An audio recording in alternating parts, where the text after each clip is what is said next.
ইনশাআল্লাহ। তাহলে আজকে আমাদের আলোচনা হলো যে এই বরাত, শবে বরাত সম্পর্কে রাসূলুল্লাহ সাল্লাল্লাহু আলাইহি ওয়াসাল্লাম কি দিক নির্দেশনা আমাদেরকে দিয়েছেন। অনেক হাদিসের মতানৈক্য থাকতে পারে। রাসূলুল্লাহ সাল্লাল্লাহু আলাইহি ওয়াসাল্লাম খুব ভালো করে মনে রাখবেন, এই শবে বরাত সেটা হলো 14 রাত, 14 শাবান, নিসফু শাবান যেটাকে বলা হয়। রাসূলুল্লাহ সাল্লাল্লাহু আলাইহি ওয়াসাল্লাম একবার হযরতে আয়েশা রাদিয়াল্লাহু তাআলা আনহার ঘরে থাকবেন, তার স্ত্রীর সঙ্গে থাকবেন। সেই সময়টা ছিল কি শবে বরাত। এখন আসলেন, আসার পরে ঠিকভাবে কথা না বলেই আবার তিনি চলে গেলেন। কে চলে গেলেন? রাসূলুল্লাহ সাল্লাল্লাহু আলাইহি ওয়াসাল্লাম। এবার আয়েশা তো কেমন জানি হয়ে গেলেন, আমার আজকে রসুল আমার সাথে থাকবে, আমার সাথে গল্প করে আবার চলে গেলেন, কারণটা কি? আবার অন্য স্ত্রীর ঘরে চলে গেলেন নাকি? এটা খোঁজার জন্য তিনি বের হলেন। যে দেখলেন যে রাসূলুল্লাহ সাল্লাল্লাহু আলাইহি ওয়াসাল্লাম কবরস্থানের মধ্যে যেয়ে কবরবাসীদের জন্য দোয়া করতেছে। সুবহানাল্লাহ বললেন না? যে এই রাত্রে কবরের ওখানে যেয়ে তিনি কবরবাসীর জন্য কি করতেছে? দোয়া করতেছে। দোয়া করার পরে যখন আসলেন, আসার পরে তিনি জিজ্ঞেস করলেন যে তুমি কি আজকের রাতটা, অন্তত আজকের রাতটা কি আমাকে একটু আল্লাহর ইবাদত করতে দিবা, দাসত্ব করতে দিবা? তখন তিনি সম্মতি দিলেন। দেওয়ার পরে ভালো করে মনে রাখবেন, কথাগুলো এজন্য বলতেছি, এই কথাগুলো আমাদের কাছে নিয়ে আসতে হবে। আমাদের জন্য রাসূলুল্লাহ সাল্লাল্লাহু আলাইহি ওয়াসাল্লাম মডেল।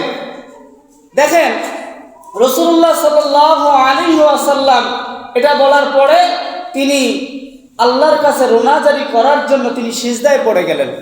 কি করে গেলেন? সিজদায় পড়ে গেলেন। কারণ আল্লাহ রাব্বুল আলামিন যে বলছেন যে আমার কাছে যদি কেউ আসতে চায়, আমাকে যদি কেউ কিছু বলতে চায়, সে যেন তার কপালটাকে সিজদার মধ্যে ফেলায়া দেয়। সিজদার মধ্যে ফেলায়া দিয়ে দুপুরে চোখের পানি ফেলায়া দেয়। আর চোখের পানি পড়া দেরি, কিন্তু গুনাহ মাফ করতে দেরি আমি আল্লাহ রাব্বুল আলামিন করব না। বলি সুবহানাল্লাহ। বিশ্বনবী সাল্লাল্লাহু আলাইহি ওয়াসাল্লাম সিজদায় পড়ে গেলেন। এদিকে আয়েশা রাদিয়াল্লাহু তাআলা আনহা খুঁজতে খুঁজতে বিশ্বনবীকে পেলেন। দেখার পরে বিশ্বনবী সিজদায় পড়ে আছেন, অনেকক্ষণ দীর্ঘ সিজদা। এতক্ষণ সিজদা কখনো বিশ্বনবী সাল্লাল্লাহু আলাইহি ওয়াসাল্লাম দেন নাই। আয়েশা রাদিয়াল্লাহু তাআলা আনহা মনে করতেছে যে রাসূল মনে হয় মারা গিয়েছে, ইন্তেকাল করেছে, সিজদা থেকে উঠতেছে না। হয় না, অনেক মানুষ সিজদায় মারা যায় না, দেখেন না, ঘুমের মধ্যে মারা যায়। তা রাসূলও মনে হয় মারা গিয়েছে। তখন আয়েশা কি বলতেছে, তার পায়ের মধ্যে, রাসূলের পায়ের মধ্যে একটু চিমটি দিছে। দেওয়ার পরে রাসূল তো টের পাইছে, পা নড়ছে। নড়ার পরে তখন তো বুঝতে পেলেন যে আসলে তিনি এখনো জীবিত আছে। তাহলে দেখেন, আমি কথাটা এজন্য এখানে বুঝাই, আমরা আমাদের নিজের জন্য নিয়ে আসি। বিশ্বনবী সাল্লাল্লাহু আলাইহি ওয়াসাল্লামের আগেও গুনাহ নাই, পরেও গুনাহ নাই, তারপরেও তিনি সিজদার মধ্যে পড়ে দুপোটা চোখের পানি ঝরায়া দেয় আমাদের জন্য, আমাদের উম্মতদের জন্য। তাহলে দেখেন, আর আমরা তার কতটুকু অনুসরণ করতেছি, তার কতটুকু অনুগত্য করতেছি। আমরা তার দেখানো পথে না চলে আমরা আমার মন গড়া মতামত চলতেছি। এজন্য এর শাস্তি, এর দায়ভার কিন্তু আমাদেরকেই নিতে হবে। এজন্য আল্লাহ রাব্বুল আলামিন সূরাতুল নাহলের 53 নম্বর আয়াতে কি বললেন? ওয়ামা বিকুম মিন নি'মাতিন ফামিনাল্লাহ। আল্লাহ রাব্বুল আলামিন এর যত প্রকার নিয়ামত আছে, সব প্রকারগুলো আল্লাহ তাআলার পক্ষ থেকে। সেই প্রকারের নিয়ামতগুলো সিজদার মধ্যে। কিসের মধ্যে? সিজদার মধ্যে। তাহলে আমরা আজকে যেটা শুনলাম যে শবে বরাতে মূলত রাসূলুল্লাহ সাল্লাল্লাহু আলাইহি ওয়াসাল্লাম আমাদের জন্য শিক্ষা দেন, আমাদের জন্য মডেল, যিনি আমাদের কি করেন যে এই রাত্রে রাসূলুল্লাহ সাল্লাল্লাহু আলাইহি ওয়াসাল্লাম কবরস্থানে যাইতেন। কবরস্থানে যে আমাদের পিতা, আমাদের মাতা, আমাদের থেকে যারা বিদায় হয়ে গিয়েছে তাদের জন্য একটু কি করা? দোয়া করা। এই শবে বরাতের রাত্রে আমরা একটু কবর জিয়ারত করবো তো ইনশাআল্লাহ। যারা আমাদের থেকে মারা গিয়েছেন, আমার দাদু বলেন, আমার দাদি, আমার নানা, আমার নানি, আমার বাবা, আমার মা, তাদের কবরে যে আল্লাহর কাছে একটু কি করব? দোয়া করব আল্লাহ রাব্বুল আলামিন তাদেরকে যেন মাফ করে দেন।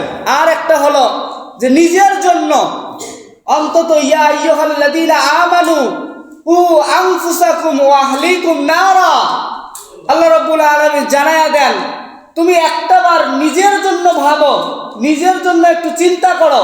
এজন্য এই যে মুক্তির রাত, আল্লাহ রাব্বুল আলামিন এই রাত্রে অসংখ্য লোককে মাফ করে দিবেন, কিন্তু দুই শ্রেণীর লোককে আল্লাহ মাফ করে দিবেন না। কয় শ্রেণীর? দুই শ্রেণীর। এক হলো মুশরিক, আর দুই হলো অহংকারী। যারা অহংকার করবে, নিজেকে তাকাব্বুরি করবে, মানে আমি নিজেকে বড় ভাববে, মানে অমুক সাহেব তমুক সাহেব নিজেকে ভাববে, তাদেরকে আল্লাহ কি করবে না? ক্ষমা করবে না। আর অহংকারটা এমন একটা বিষয়, এমন একটা আপনাদের ধন সম্পদ, আপনি অহংকার করবেন, আপনার কষ্ট করা আমলগুলো, আপনার কষ্ট করা ইবাদতগুলো সবগুলো জ্বালিয়ে পুড়িয়ে ছাই করে দিবে। এজন্য আসুন আমরা অহংকার করব না, আমাদের ক্ষুদ্র ক্ষুদ্র আমলগুলো আল্লাহর কাছে যেন কবুল হয়। কারণ আমার কবরে আমাকেই যেতে হবে, না অন্য কেউ যাবে?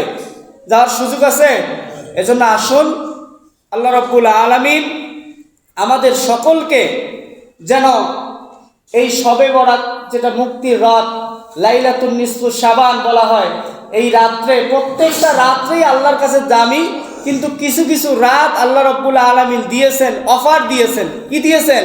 অফার দিয়েছেন। এই অফারের রাতগুলোতে আমরা একটু চিন্তা করব এবং যতটুকুই শুনলাম এই অনুযায়ী আমল করে আমাদেরকে আল্লাহ রাব্বুল আলামিন যেন রমজান পর্যন্ত নেক হায়াতে তৈয়বা দান করে, বলে আমিন।